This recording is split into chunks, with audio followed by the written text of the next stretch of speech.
still ain't got nobody fat. Jeez.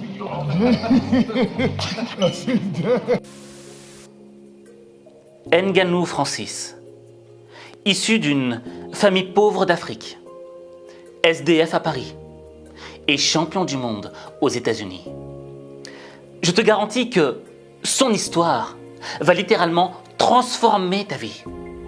Alors, si tu crois en toi, regarde ça.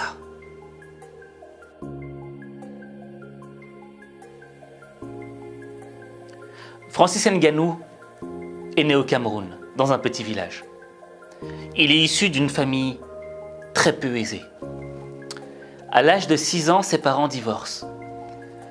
Et pendant le divorce de ses parents, justement, il est amené chez sa grand-mère. Sa grand-mère avait déjà d'autres enfants qui étaient déjà là. Mais ces autres enfants faisaient comprendre à Francis qu'il ne faisait pas partie de la famille. Ils l'ont rejeté. Ils n'ont pas voulu l'intégrer.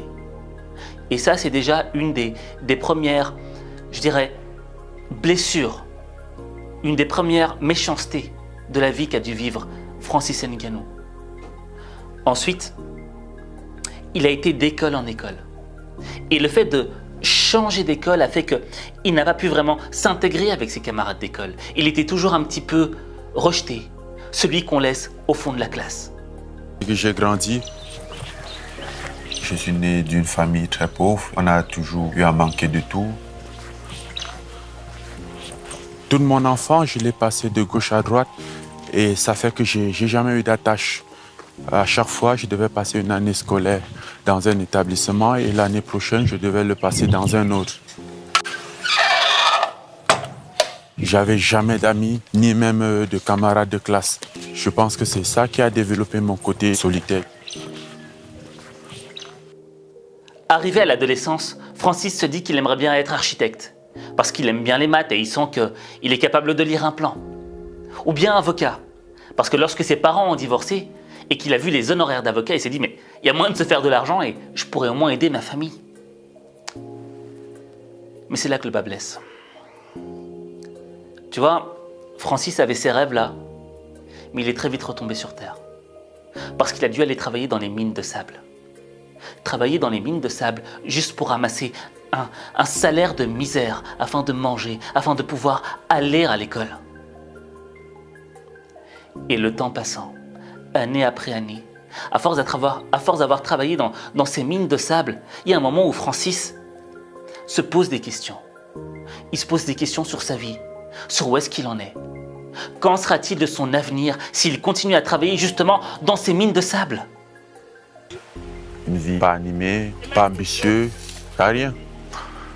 Les gens, il y a certains, ils font ça à 20 ans, ils sont pareils. Et moi, ça me faisait peur. Surtout quand je voyais des plus âgés qui touchaient peut-être le même salaire que le jeune qui fait ça pour payer sa scolarité. Et ça me faisait paniquer. Je ne pouvais pas.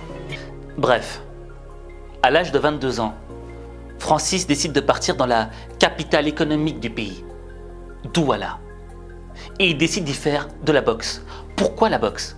Eh bien, quand il était petit, un jour, il avait vu un poster de Rambo. Et tu sais, Rambo, il est hyper fort, hyper musclé. Et le petit, ça l'a inspiré. Et il s'est dit, je veux être fort, comme Rambo. Et au fur et à mesure, il a découvert la boxe, les sports de combat. Et il s'est dit, je veux être champion de boxe. Et c'est la raison pour laquelle il est parti dans la capitale économique du pays, Douala. Alors, au début, bon, il a 22 ans, donc les gens le disent, mais Francis, c'est un peu trop tard pour que tu deviennes champion du monde, tu vois. Les gens commencent très tôt, à l'âge de 10 ans, quand ils sont jeunes, et tu dois maîtriser les bases et les techniques. Non, Francis, vraiment, oublie, c'est impossible pour toi. Mais Francis décide d'y aller quand même, il est déterminé, tu vois. Et ça vaut mieux d'essayer plutôt que de retourner travailler dans les mines de sable. Alors, lors de ses premiers combats, Francis, il se fait déchirer. C'est normal. Les adversaires sont beaucoup plus expérimentés que lui, beaucoup plus rapides que lui.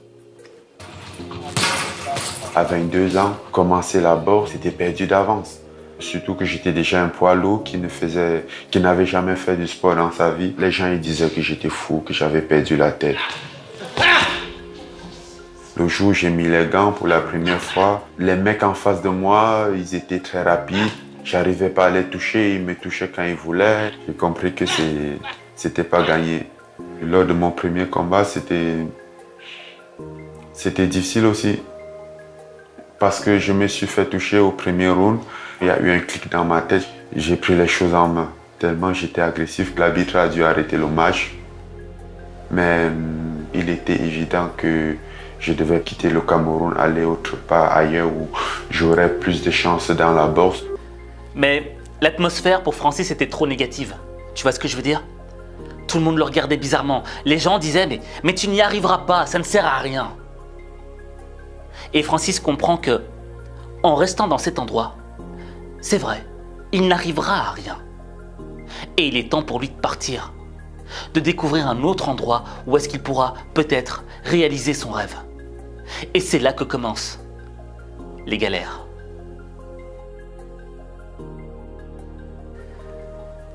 Les galères commencent pour Francis. Parce que Francis décide d'aller en Europe, d'atteindre l'Europe. Parce qu'il se dit que là-bas, il y aura peut-être quelque chose pour lui, un meilleur avenir pour lui. Donc, quel est le meilleur moyen quand tu es au Cameroun pour atteindre l'Europe? C'est de traverser l'Afrique. Mais il y a un moment où tu devras traverser le désert du Sahara. Et tu sais, il y a des passeurs qui font passer plusieurs migrants et ils te mettent genre 25 personnes dans une remorque d'un pick-up. Vous êtes 25 avec peu d'eau. Pourquoi? Parce que si tu rajoutes trop d'eau et trop de nourriture, le pick-up, il sera trop rempli, il sera trop lourd et il ne pourra pas avancer, ça va consommer plus. Donc tu vois, les conditions de voyage sont déjà très difficiles. Mais traverser le Sahara, c'est extrêmement dangereux. Parce qu'il y a des voleurs, il y a des brigands, il y a des vrais dangers à traverser le Sahara. Et il y a tellement de gens qui ne considèrent pas la valeur d'un être humain. Tu vois, pour toi, pour eux, t'es rien. Tu n'es rien pour eux. Tu n'es qu'un migrant de passage. Ta vie ne vaut rien. Et Francis traverse ce danger en étant totalement conscient de ce qui pourrait lui arriver. Et en laissant sa famille derrière. Donc imagine-toi, il pourrait t'arriver n'importe quoi. Tu pourrais mourir au milieu du désert, personne ne le saurait. Ta famille ne le saurait pas. Elle ne serait jamais prévenue. Et peut-être que le jour où elle serait prévenue, la peine qu'elle ressentirait, de savoir que tu es parti dans ces conditions si difficiles, si horribles. Mais Francis est parvenu à traverser ce désert. Et il arrive au Maroc. Au Maroc, il se retrouve dans le nord, dans le Chamel. Et là, pendant 1 an, il va vivre dans la forêt. Pourquoi? Parce que s'il se faisait attraper par les autorités, il savait qu'ils allaient le ramener dans le sud. Or, à quoi bon avoir fait tous ces efforts, avoir traversé tous ces dangers pour se retrouver à la case zéro? Ça ne sert à rien. Donc, il a fait le sacrifice avec d'autres migrants, de vivre dans la forêt, de manger ce qu'il trouvait, de chasser, de faire ce qu'il pouvait. Mais au moins, ils étaient proches de la frontière espagnole, avec Melilla. Et un jour, il la traverse. Il traverse. Tu sais, Melilla, c'est genre un mur comme ça avec des barricades et tu dois monter le truc pour le traverser. Mais t'as les flics de l'autre côté qui t'attendent. Minuscule territoire de 12 km², Melilla, avec l'enclave voisine de Ceuta, est le seul point de passage terrestre entre l'Afrique et l'Europe. Une frontière protégée par une triple barrière de 7 mètres de hauteur, largement financée par l'Union européenne et qui s'étend sur une dizaine de kilomètres. L'ajout de barbelés truffés de lames de rasoir au sommet du grillage doit rendre ce mur rempli de capteurs, de radars et de caméras toujours plus infranchissable. Le 17 septembre dernier, des centaines de clandestins en étaient venus à bout lors de cet assaut spectaculaire. Beaucoup avaient été arrêtés et renvoyés au Maroc par la Guardia Civile. Bref, il a mis le pied à Melilla. Mais lorsqu'il a mis le pied à Melilla, on l'a ramené à Tenerife. Et il a fait de la prison là-bas. Tu vois ce que je veux dire? Et après, il a réussi à s'en sortir. Et il s'est retrouvé à Paris. Mais à Paris, il avait rien. Il n'avait aucune source de revenus, il n'avait rien du tout. Et il était obligé de dormir dans la rue. SDF. À 26 ans. Tu vois ce que je veux dire? Et là, on peut déjà faire un point. Imagine-toi, tu as 26 ans.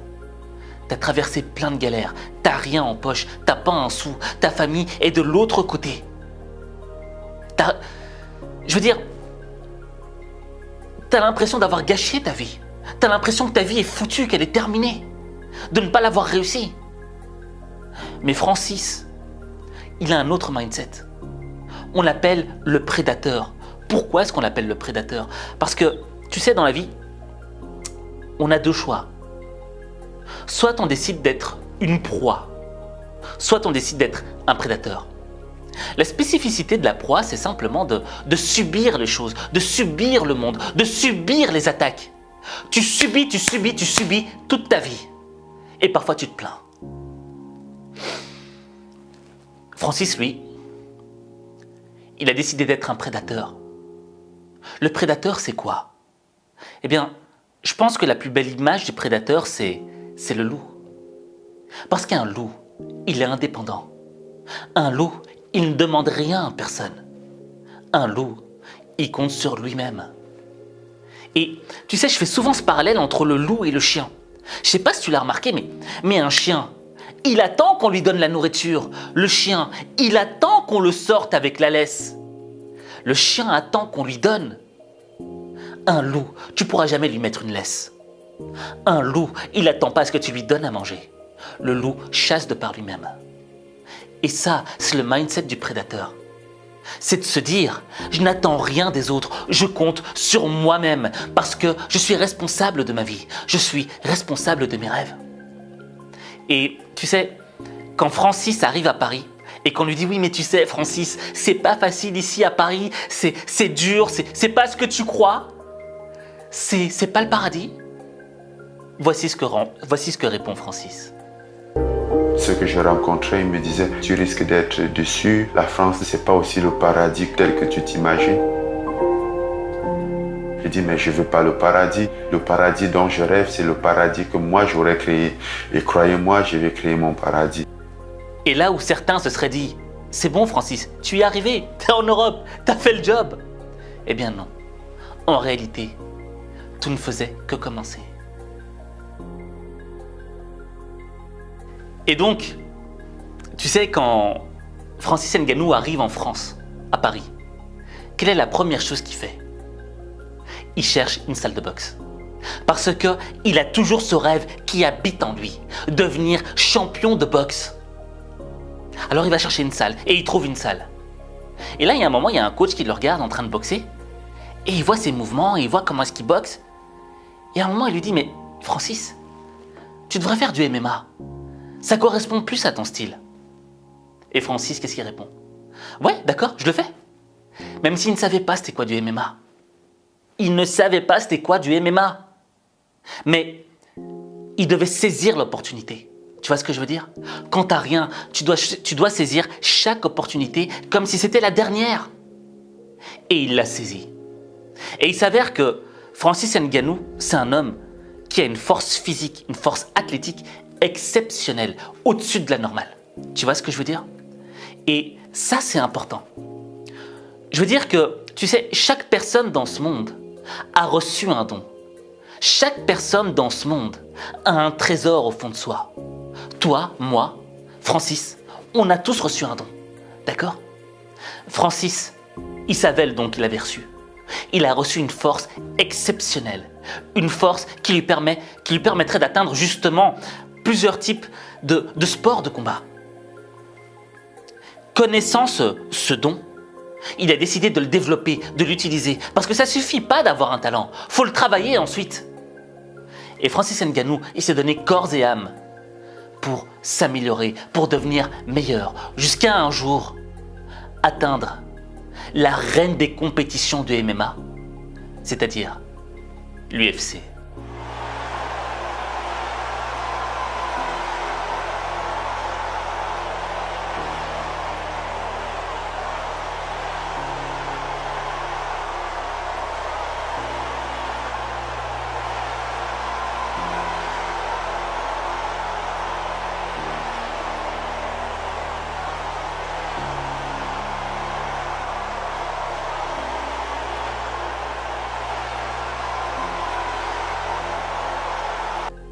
Et Francis Ngannou, c'est...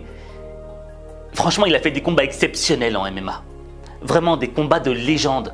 Tu vois, il y a la mise en évidence de cette force pure qu'il a, de ce don qu'il a reçu, mais qu'il a travaillé en même temps, qu'il n'a pas laissé là. Et là arrive le combat de sa vie. Le combat pour le titre de champion UFC. Face à Stipe Miocic. Miocic, bon bref, je sais pas comment on dit le nom de ce gars, mais on va le dire Stipe, d'accord, ce sera plus simple. Et il s'avère que Francis l'avait déjà rencontré lors d'un combat précédent. Et il avait perdu ce combat. Alors, tu sais, lorsque tu perds un combat, c'est difficile au niveau de ton ego. C'est très dur à gérer. Et quand tu es Francis Ngannou, d'accord, que tu as commencé le MMA plus tard que tout le monde. Tu vois, tu avais déjà dépassé les 25 ans que tu commençais ce sport. Et que le gars qui est en face de toi est l'un des meilleurs combattants de tous les temps dans sa catégorie. Et qu'il a beaucoup plus d'expérience que toi. C'est clair que tu dis que tes chances sont moindres. Tu as moins de chances de remporter la victoire. C'est vrai. Mais Francis s'est battu avec ses armes. Déjà, il était ultra concentré. Et il a tout donné. Ce qui a fait qu'il a pu remporter le titre de champion UFC.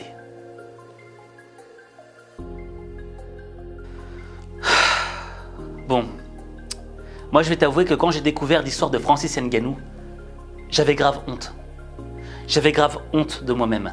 Pourquoi? Parce que, tu vois, je me plains beaucoup parfois. Et je me plains pour des choses qui sont tellement débiles quand je vois ce qu'a traversé cet homme. Quand je vois comment cet homme a sacrifié sa vie, comment est-ce qu'il a traversé des dangers, des vraies galères. Ce qu'a vécu Francis par rapport à moi ou par rapport peut-être à toi, c'est rien. Tu vois ce que je veux dire? Et l'idée c'est quoi? C'est pas de te culpabiliser. C'est pas de te dire non, t'as pas le droit de te plaindre, etc. Mais si tu veux avoir le mindset du prédateur, le mental du prédateur, comme Francis, je pense que la première idée que tu dois te poser, la première question que tu dois te poser, c'est de te dire: est-ce que c'est vraiment insurmontable? Est-ce que cette épreuve, est-ce que cette chose qui me dérange dans ma vie est insurmontable? Non. Rien n'est insurmontable dans la vie. Tu peux tout surmonter. Regarde Francis. Francis venait du bas, du bas, du bas. Allez, on aurait tous parié il y a 20 ans que Francis Ngannou deviendrait champion du monde du UFC. Personne ne l'aurait cru. Personne n'aurait parié 1 euro sur lui. Pourquoi? Parce que regarde l'environnement d'où il vient. Le gamin travaillait dans des mines de sable. Et pourtant, il a forcé le destin. Pourquoi? Parce qu'il a décidé de faire les choses. C'est-à-dire, il n'a pas attendu qu'on lui donne les choses. Il a été les prendre. C'est ça qu'il faut. Prendre les choses, parfois, c'est forcer le destin. Tu vois? Quand il va dans sa première salle de MMA, je crois que c'est le MMA Factory, il est avec le coach Fernand Lopez. Il force le destin. Il va le rencontrer pour s'entraîner avec un des meilleurs. Tu forces ton destin. Le deuxième élément à savoir, c'est ce que tu veux vraiment. Francis, il voulait être champion de boxe. C'est ce qu'il voulait vraiment. Et il a traversé le désert pour le devenir. Toi, qu'est-ce que tu veux vraiment? Qu'est-ce que tu serais prêt à traverser pour cette chose? Est-ce que tu serais prêt à aller jusqu'au bout pour ce rêve que tu veux vraiment ou pas? C'est la deuxième question que tu dois te poser. Maintenant, il y a une troisième question et qui est extrêmement importante. Quel est ce trésor qui est caché au fond de toi-même? Quel est ce don, ce talent que tu as reçu? Est-ce que tu l'exploites comme il faut? Est-ce que tu es fainéant? Est-ce que tu crois en toi ou pas? Moi, si Francis était venu à Paris et qu'il m'aurait dit « je veux être champion du monde », j'aurais dit « c'est bien mon gars, mais t'as déjà 26 ans, c'est trop tard ». Tu vois ce que je veux dire? Et même si t'es fort, je pense pas que tu y arriveras. Bah, j'aurais eu faux sur toute la route. Parce que l'idée, c'est quoi? C'est que Tu sais, dans la vie, tu vas avoir plein de gens qui vont te dire ça. Qui vont te dire oui, mais c'est bien, mais reste à ta place. C'est pas le moment et tu n'y arriveras pas. Et le problème, c'est que ces mots-là nous touchent personnellement et nous démotivent. Quand on nous dit qu'on n'y arrivera pas, eh bien, inconsciemment, on y croit un peu. On croit un peu qu'on n'y arrivera pas. Et à force de l'entendre, eh ben, toutes ces phrases s'additionnent les unes aux autres pour peser sur notre morale et briser notre motivation. Et on n'a plus envie de le faire parce qu'on ne croit plus en nous. Et d'échec en échec, à force de goûter l'échec, à force de goûter les galères, on n'en a plus envie. C'est humain. Mais il y a des fois, il faut aller au-delà de l'humain. Aller au-delà de l'humain, c'est de se dépasser. Quand on n'a plus de force, quand on n'a plus d'énergie, on essaye quand même. On donne tout ce qu'on peut. C'est ça être un champion. Un champion, c'est pas être un humain comme un autre. Un champion, c'est quelqu'un qui donne plus que ce qu'il ne peut donner. Pourquoi? Parce qu'il se bat pour un rêve, pour quelque chose qui le dépasse. Et quand tu te bats pour quelque chose qui est plus grand que toi, qui te dépasse, mais qui te tient à cœur, il y a un moment où personne ne peut t'arrêter. Mais pour ça, il faut y croire. Il faut d'abord croire en toi. C'est le premier élément. Parce que ta vie, il n'y a que toi qui peut la changer. Il n'y a que toi.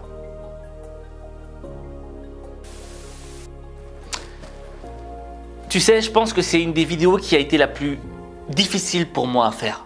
Parce que je suis très ému. Ça me touche vraiment très très fort.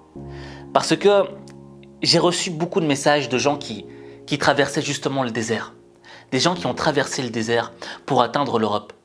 Et qui me disaient, Aziz, quand on était dans le pick-up, on écoutait du H5 Motivation pour essayer de se motiver. Et tu vois, ça fait mal.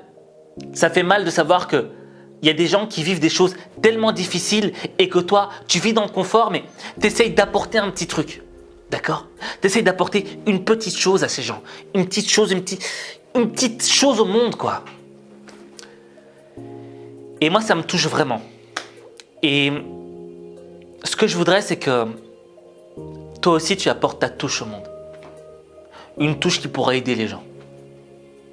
Je voudrais que tu partages en commentaire un message d'espoir, un message inspirant, un message motivant pour une personne qui est en galère, pour une personne peut-être que tu connais ou une personne que tu ne connais pas. Ou peut-être qu'il y aura une personne dans 100, dans 150 ans qui relira les commentaires et qui trouvera dans ton message quelque chose qui lui donnera le courage, l'énergie pour redémarrer, pour traverser l'enfer. Parce que dans le fond, une galère, c'est quoi? Une galère, c'est de l'enfer. Mais l'enfer n'est pas fait pour que tu y restes. L'enfer est fait pour que tu le traverses.